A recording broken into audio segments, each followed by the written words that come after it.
అండి, welcome to Monpa kitchen. ఇవాళ నేను చేసిన రెసిపీ అయితే చాలా అద్భుతంగా టేస్ట్గా చాలా బాగుందండి. లంచ్ బాక్స్లో కానీ, మార్నింగ్ బ్రేక్ఫాస్ట్లో కానీ, నైట్ డిన్నర్లో కానీ ఎప్పుడైనా సరే ఈ రైస్ చేసుకోవచ్చు. అంత అద్భుతంగా ఉంది. ఈసారి కాస్త కొత్తగా డిఫరెంట్గా పులావ్ అయితే ట్రై చేసి చూడండి. టేస్ట్ మాత్రం అదిరిపోతుంది. నిజంగా సూపర్ టేస్ట్గా బాగుంటుంది. మరి నేను ఇందులో ఏమేమి వేసాను, ఎలా చేశాను అనేది వీడియో మొత్తం ఎక్కడ స్కిప్ చేయకుండా చివరి వరకు అయితే చూసేయండి. మనకి ఇప్పుడు ఈ సీజన్లో దొరికే అనప గింజలు హెల్త్కి చాలా మంచిదండి. వీటి నుంచి చాలా రకాలుగా రెసిపీస్ కూడా చేసుకొని తింటారు. చిక్కుడు గింజ మాదిరిగానే ఉంటుంది, కానీ దీనికి చాలా తేడా ఉంటుంది. ఈ అనప గింజలు తినడం వలన కొలెస్ట్రాల్ తగ్గుతుంది. అలాగే రక్తహీనత ఉన్న వాళ్ళకి కూడా ఇది మంచిగా పనిచేస్తుంది. అలాగే బీపీ షుగర్ ఉన్న వాళ్ళని కూడా నియంత్రణలో పెడుతుంది. బరువు తగ్గాలనుకునే వాళ్ళకు కూడా మంచి బెనిఫిట్స్ అయితే చాలా ఉన్నాయండి. పిండి పదార్థాలు, విటమిన్ సి అందులో మరియు పిండి పదార్థాలు అధికంగా ఉండడం వల్ల పొటాషియం, కాల్షియం అన్ని మినరల్స్ అన్ని పుష్కలంగా ఉన్నాయి. ఈ అనప గింజలతో ఇప్పుడు మనం చేసే రెసిపీని ఎలా చేయాలనేది మనం చూద్దాము. వీడియోని ఎక్కడ స్కిప్ చేయకుండా చివరి వరకు అయితే చూసేయండి. అనప గింజలు పులావ్ చేసుకోవడానికి ముందుగా నేనైతే ఇక్కడ 2 గ్లాసుల వరకు అయితే బియ్యాన్ని తీసుకుంటున్నాను.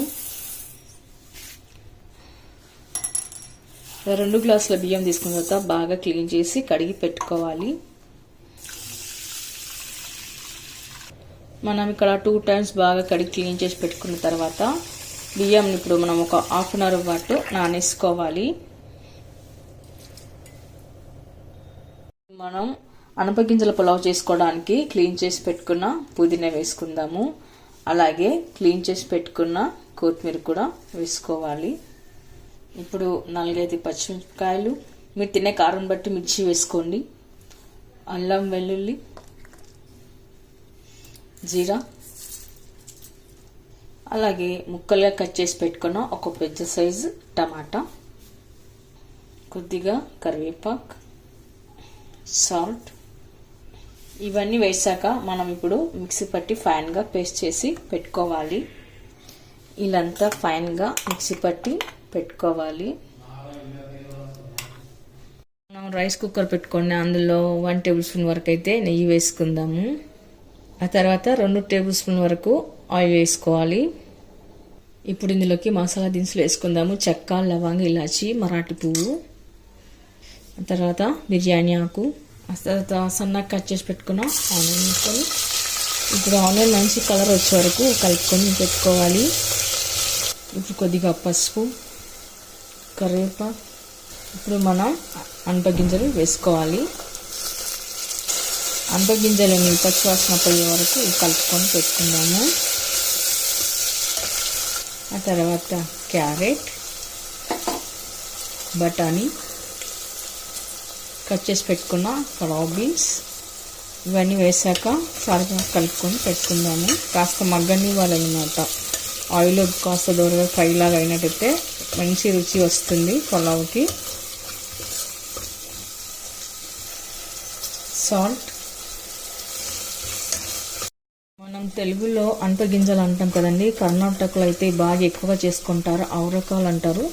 ప్రతి దానిలోనూ వీటిని వేస్తుంటారండి. ఉప్మాలో కానీ, రైస్లో కానీ, కర్రీస్లో కానీ, పులుసు చారు లాంటివి కూడా చేసుకుంటుంటారు. దీని నుంచి ఈ సీజన్లో బాగా దొరుకుతుంది, చౌకగా దొరుకుతుంది. కాబట్టి ఇక్కడ కర్ణాటకలో అయితే, బెంగళూరులో అయితే చాలా ఎక్కువగా చేసుకుంటారు.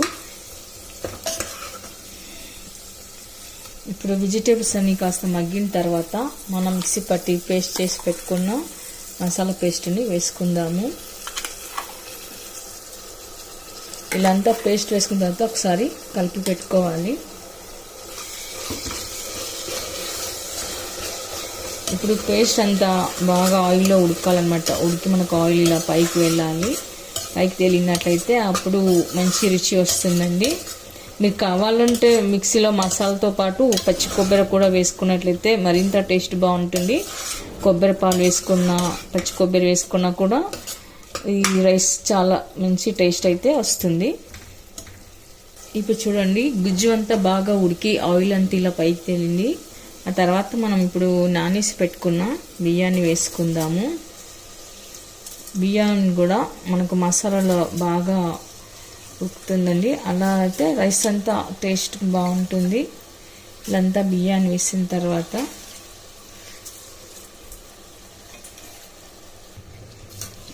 కలిపి పెట్టుకుందాము. మీరు అనుకుంటారేమో అదేంటి వాటర్ వేయకుండా ముందుగా రైస్ వేసిందని. ఏమవదండి, రైస్ వేయడం వల్ల కూడా ఏమవదు, రైస్ ఏమీ వేగిపోదు, కానీ రైస్ మాత్రం సూపర్ టేస్ట్గా ఉంటుంది. ఇప్పుడు మనం ఏ కప్పుతో అయితే రైస్ తీసుకున్నామో అదే కప్పుతో 1కి 2 గ్లాసులు చొప్పున మొత్తం 4 గ్లాసుల వరకు వాటర్ వేసుకోవాలి. అదే మీరు బాస్మతి రైస్ తీసుకున్నట్లయితే 1 గ్లాస్ రైస్కి గ్లాసున్నర వాటర్ వేస్తే సరిపోతుంది. ఇప్పుడు వాటర్ వేసాక ఇలా అంతా ఒకసారి కలుపుకొని పెట్టుకోవాలి. ఉప్పు రుచికి సరిపడా, మీరు తినే టేస్ట్ని బట్టి సాల్ట్ని వేసుకోండి.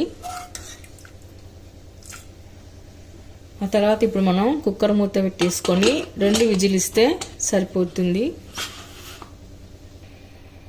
ఓకేనండి, 2 విజిల్ తర్వాత రైస్ అయితే చాలా చక్కగా ఉడికిపోయింది. మనం వేసుకున్న వాటర్ కూడా కరెక్ట్గా సరిపోయింది.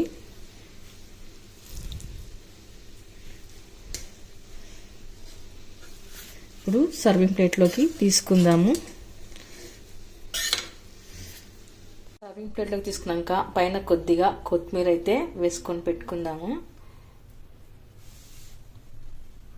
ఓకే అండి, చూసారుగా ఇలా ఎప్పుడు చేసే పులావ్ కాకుండా ఇలా అనపగింజలు వేసి పులావ్ కనుక చేసినట్లయితే ఆరోగ్యము టేస్టీ చాలా బాగుంటుందండి. మరి మీరు కూడా ఒకసారి ట్రై చేయండి. మీకు ఎలా కుదిరిందో కామెంట్స్లో పెట్టండి, లైక్ చేయండి, షేర్ చేయండి. తప్పకుండా మన ఛానల్ని సబ్స్క్రైబ్ చేయండి. Thank you for watching.